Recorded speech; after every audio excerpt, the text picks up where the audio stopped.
The laser-etched seal on the Lisbon ledger physically partitions two identical property registrations by exactly 14 months. What reads as a clerical duplication is actually a deliberate parallel timeline, verified through silent cross-border transfers. This is the story of Elena. The names have been altered for privacy. The case began not with an argument or a sudden revelation, but with a routine mortgage review. I was preparing to refinance a shared residential property. The lending institution required a comprehensive asset disclosure. I expected standard forms and routine verification. Instead, I received a cross-reference notice from a compliance officer stationed in Porto. It flagged as secondary leasehold. Not in our city. In Lisbon. Registered under a different surname. The document carried a municipal notary stamp dated exactly 14 months prior. I did not react immediately. I filed the notice in a dedicated folder. I opened a fresh spreadsheet. I began tracking the chronology. 14 months earlier, we had been consolidating domestic finances.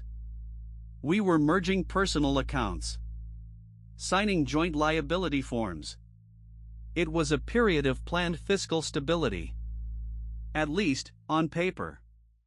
I reviewed our shared banking statements from that quarter. The cash flow appeared consistent. Payroll deposits matched our mortgage obligations. But the timing of the Lisbon registration required contextual mapping. I pulled the municipal tax records from the district where the lease was filed. The tenant of record paid in quarterly installments. The amounts were precise. €3,400 per cycle. Transferred via an international intermediary routing system. I cross-referenced the intermediary routing number with our domestic banking logs. The routing code belonged to a regional holding company. A standard corporate structure. Nothing inherently irregular. But the transfer dates aligned perfectly with our own financial milestones.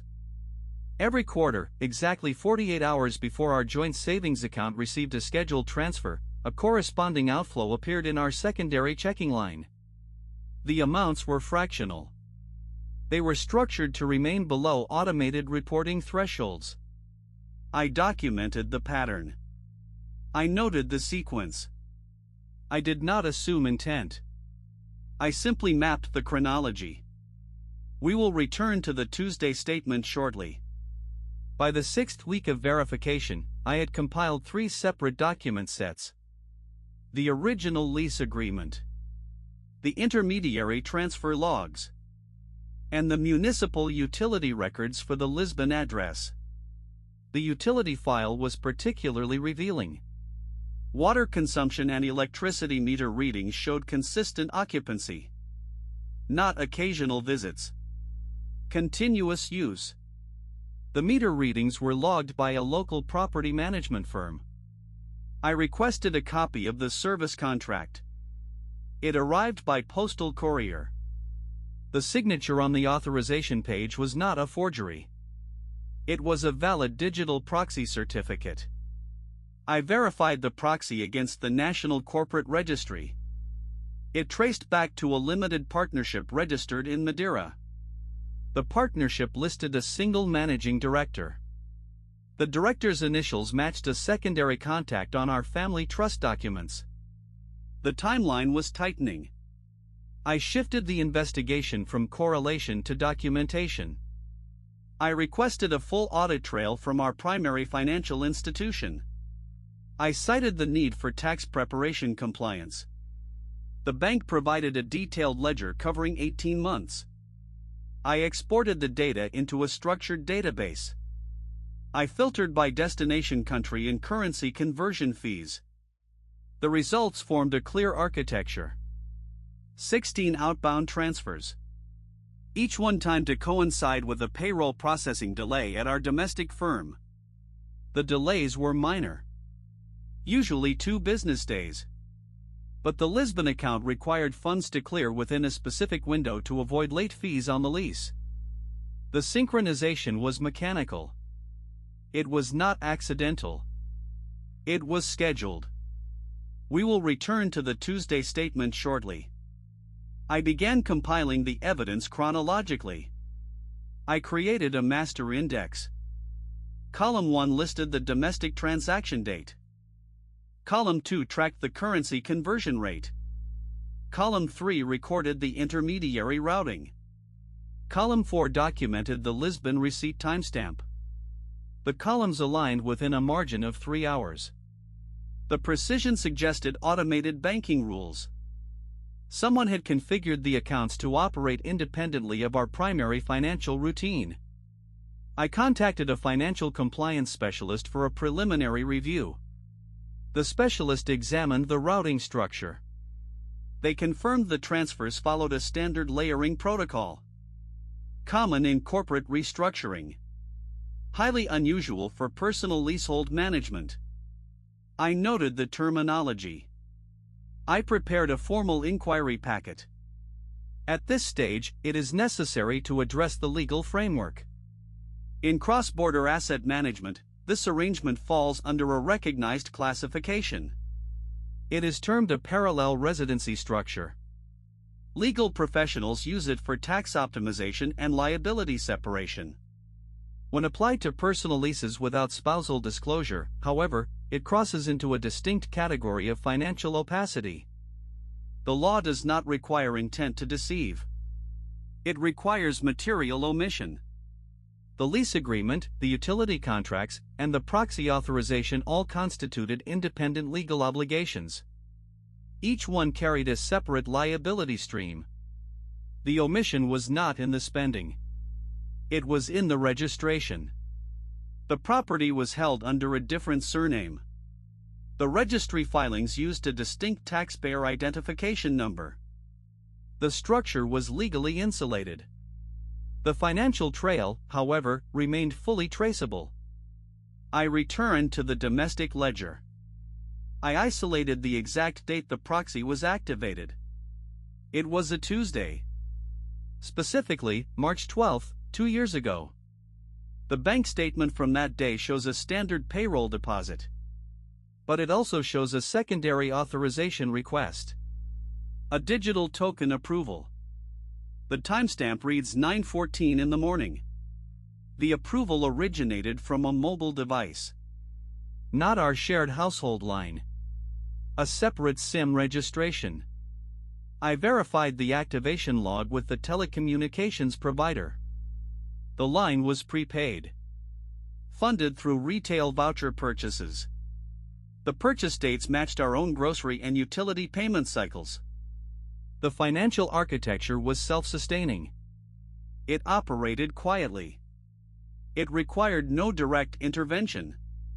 It simply required maintenance. We will return to the Tuesday statement shortly. Before proceeding to the formal review, consider the structural markers in this case. Which of these procedural indicators would you have identified first? Option 1, the synchronized transfer delays aligned with payroll processing. Option 2, the municipal utility consumption showing continuous occupancy. Option 3, the digital proxy authorization tied to a prepaid telecommunications line. I have documented the progression in the channel archive. The answer lies in the intersection of timing and registration. The transition to formal review begins with the utility logs. The formal review commenced on a Thursday. I delivered the 22-page disclosure summary. I did not add commentary. I placed the documents on the table. I allowed the timeline to speak for itself. The response was procedural. The managing director acknowledged the registry filings. They confirmed the proxy authorization. They stated the arrangement was established for long-term residency planning.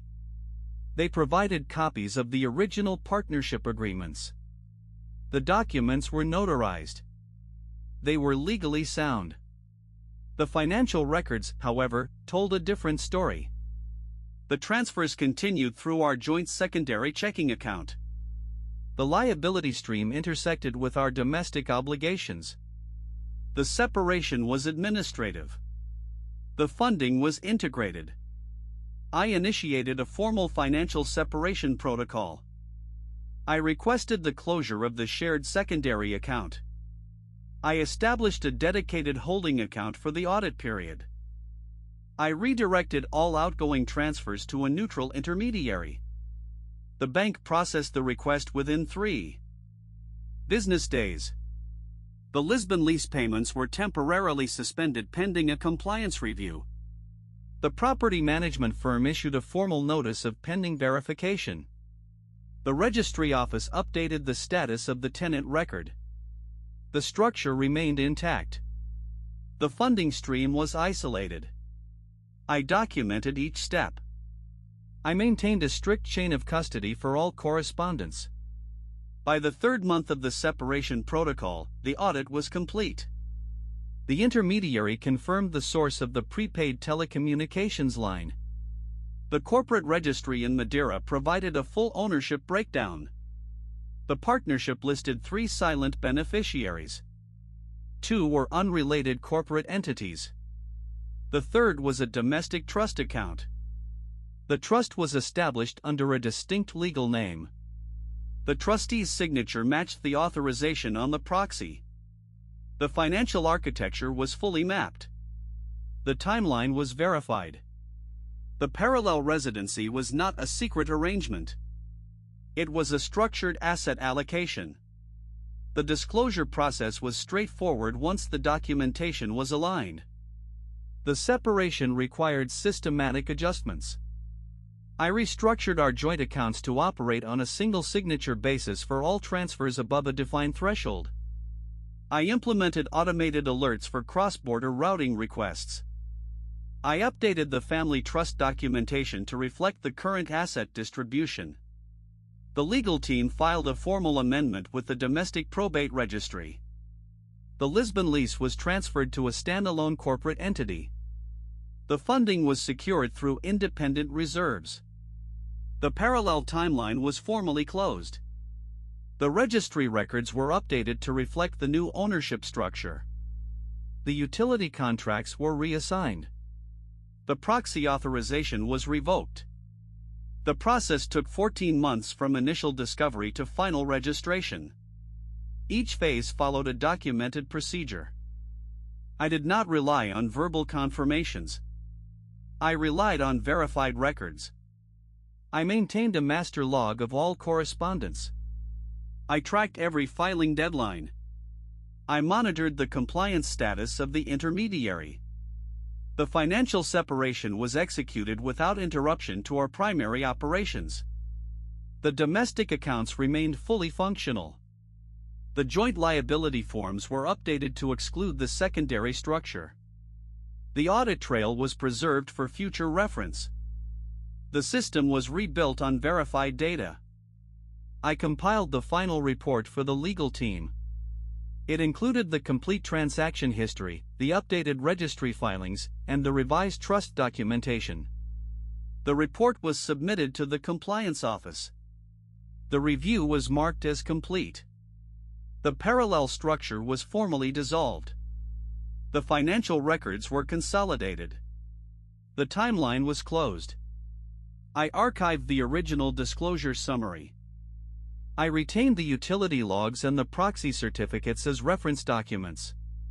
The process demonstrated the importance of procedural verification. It highlighted the value of structured documentation. It confirmed that financial transparency requires systematic oversight.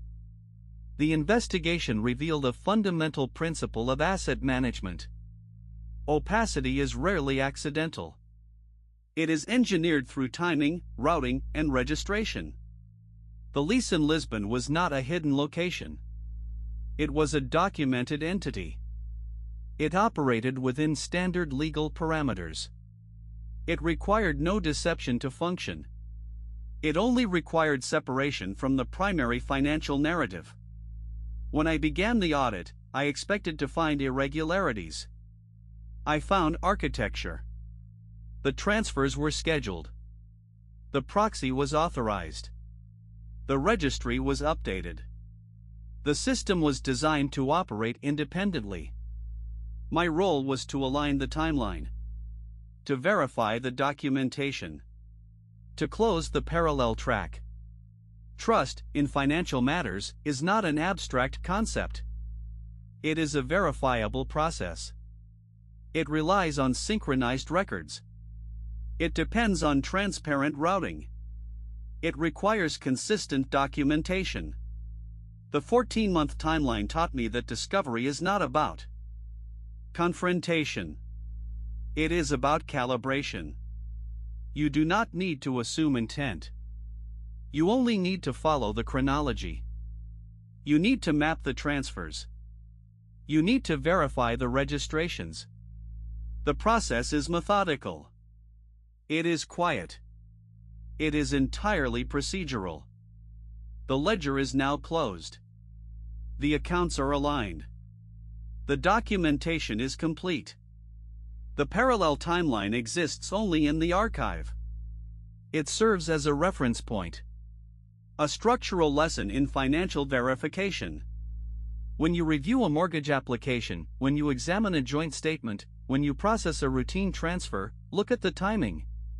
Look at the routing. Look at the registration. The truth is rarely in the numbers themselves. It is in the intervals between them. The silence between transactions. The space between filings. That is where the structure reveals itself. The investigation is complete. The records are preserved. The timeline is verified. Thank you for your attention to this case study.